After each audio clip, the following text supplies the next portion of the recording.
Hindi pa man nakakabangon sa sunog, binaha naman ng mga evacuee sa Bacoor, Cavite. May report si James Agustin. Nasunugan na tapos binaha pa. Libre swimming. Dobleng dagok ang naranasan ng mga evacuee sa Bacoor City. Ang evacuation center kasing silungan nila nung sila'y nasunugan, binaha naman. Mahirap po kasi.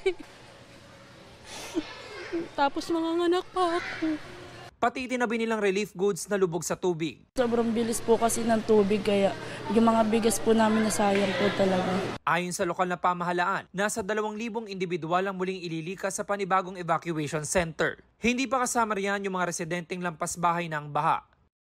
Sa Naga City, nalunod ang isang 8 buwang gulang na sanggol. Mula sa kama, nahulog siya sa gabinting baha. Nahulog niya, hindi kami na gising lamang mag-iyak niya, hindi kami nagising. Yung bigla lang talaga. Isinugod ang sanggol sa ospital, pero dead on arrival na. Napuruhan din ng ekta-ektaryang sakahan. Umabot sa 12.3 million pesos ang pinsala sa agrikultura. Mula naman sa Himpapawid, tanawan din ng pagbaha sa Santa Cruz, Laguna. Sa Barangay Santissima Cruz, gumagamit na ng kawayang tulay ang mga residente. Ang hapdi po sa paa.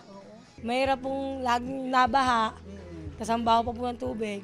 James Agustin, nagbabalita para sa GMA Integrated News. Huwag magpahuli sa mga balitang dapat ninyong malaman. Mag-subscribe sa GMA Integrated News sa YouTube.